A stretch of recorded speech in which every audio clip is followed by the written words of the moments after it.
আসসালামু আলাইকুম বন্ধুরা, আশা করছি আপনারা সবাই ভালো আছেন, সুস্থ আছেন, ঘরকন্যা চ্যানেলের সাথেই আছেন। তো বন্ধুরা, আবারও চলে এসেছি দারুণ একটা রেসিপি নিয়ে। আর আজকের রেসিপিটি হলো সরু চাকলি পিঠার রেসিপি। এই পিঠাটি কিন্তু বিভিন্ন ধরনের মাংসের ঝোল অথবা খেজুর গুড়ের সাথে কিন্তু এই পিঠাটা খেতে খুবই ভালো লাগে। আর তৈরি করে নেওয়া কিন্তু খুবই সহজ, আপনারা সহজভাবে তৈরি করে নিতে পারবেন। আশা করছি আমার আজকের রেসিপিটি আপনাদের অনেক অনেক ভালো লাগবে। তাহলে চলুন বন্ধুরা, কথা না বাড়িয়ে মূল রেসিপিতে চলে যাই। একটা মিক্সিং বলে আমি 2 কাপ পরিমাণ আতপ চাল ভালোভাবে সারা রাত ভিজিয়ে রেখেছিলাম। আর এই ভিজিয়ে রাখার আগে কিন্তু আমি খুবই ভালোভাবে কয়েকবার পানি বদলিয়ে ধুয়ে নিয়েছি। এখন ভিজে নেওয়ার পরে এখন আমি এখান থেকে কিছুটা চাউল উঠিয়ে নিয়েছি একটা শিলপাটাতে এখন আমি এই চাউলগুলোকে খুব ভালোভাবে বেটে নিব। খুব মিহি করে বেটে নিতে হবে।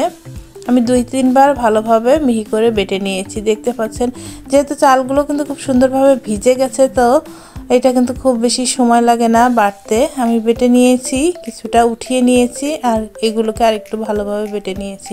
এভাবেই সবগুলো চাউল বেটে নিয়ে এখন আমি 1 চামচ লবণ দিয়ে দিলাম এই মিশ্রণের ভেতরে। আর আমি পাটাটা ধুয়ে একটু পানিটা নিয়ে নিয়েছি, সেই পানিটা কিছুটা দিয়ে দিলাম এখানে এই মিশ্রণের ভিতরে। এখন ভালোভাবে এটাকে মেশাবো এই পানির সাথে।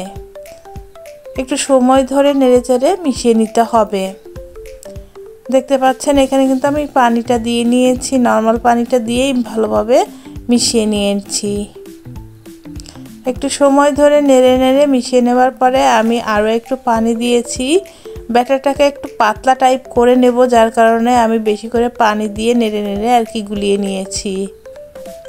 দেখতে পাচ্ছেন, এই পর্যায়ে এই রকম রাখতে হবে, আঙ্গুলটা যাতে হালকাভাবে পাতলা হয়ে কোট হয়, সেই পর্যায়ে রেখে দিয়েছি। এখন পিঠাটা ভেজে নেওয়ার জন্য একটা প্যানে কিছুটা তেল দিয়ে ভালোভাবে ব্রাশ করে নিয়ে কড়াইটাকে আমি কিন্তু খুব ভালোভাবে গরম করে নেব।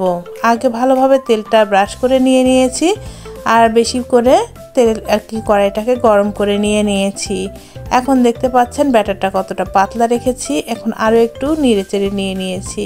এখান থেকে হাফ বাটি পরিমাণ ব্যাটার আমি এখানে দিয়ে ভালোভাবে এই কড়াইয়ের হাতলটা ধরে ঘুরিয়ে দিয়েছি। দেখতে পাচ্ছেন কিভাবে আমি এই কাজটা করছি, একটু ঘুরিয়ে ঘুরিয়ে নিলেই হবে। তো একটা গোল শেপের হয়ে গেছে। এখন এই পর্যায়ে আমি একটা ঢাকনা চাপিয়ে ঢেকে রেখে দিয়ে দেব। ঢাকনা চাপিয়ে 3-4 মিনিট রেখে দিতেই কিন্তু সুন্দর মতো হয়ে যাবে। আর এই ঢাকনাটা উঠানোর সঙ্গে সঙ্গে কিন্তু পিঠাটা উঠানো যাবে না, কয়েক সেকেন্ড ওয়েট করতে হবে। তো উঠিয়ে নেওয়া হয়ে গেছে একটা পিঠা। আমি আরও একটু ব্রাশ করে নিলাম তেল, আর আবারও কিছুটা ব্যাটার দিয়ে দিলাম। তো আবারও ভালোভাবে হাতলটা ধরে ঘুরিয়ে দিয়েছি আর গোল শেপের করে নিয়েছি। দেখতে পাচ্ছেন হয়ে গেছে।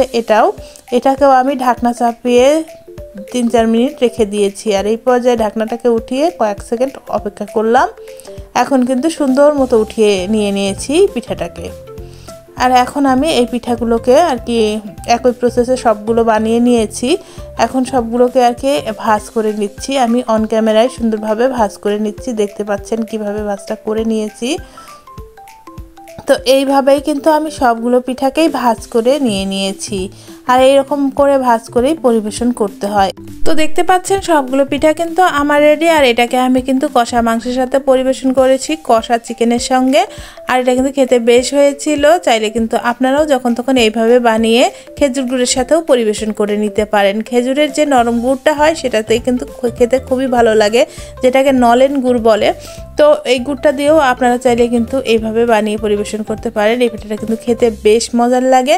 তো বন্ধুরা, এই ছিল আমার আজকের রেসিপি। আশা করছি আপনাদের রেসিপিটি অনেক অনেক ভালো লেগেছে। ভালো লেগে থাকলে অবশ্যই এক্ষুনি একটা লাইক করে দিয়ে আমার চ্যানেলটি সাবস্ক্রাইব করে আমার চ্যানেলের পাশে থাকবার অনুরোধ রইল। ফেসবুক থেকে দেখে থাকলে প্লিজ লাইক এবং ফলো করে দেবেন। আর বেশি বেশি করে ফ্রেন্ডস অ্যান্ড ফ্যামিলির সাথে শেয়ার করে দেবার অনুরোধ রইল। এরকমই মজার মজার রেসিপি নিয়ে বন্ধুরা আমি কিন্তু আবারও হাজির হয়ে যাব। ততক্ষণ পর্যন্ত ভালো থাকবেন, সুস্থ থাকবেন, নিজের প্রতি যত্ন নেবেন, আমার জন্য বেশি বেশি করে দোয়া করবেন। আসসালামু আলাইকুম বন্ধুরা।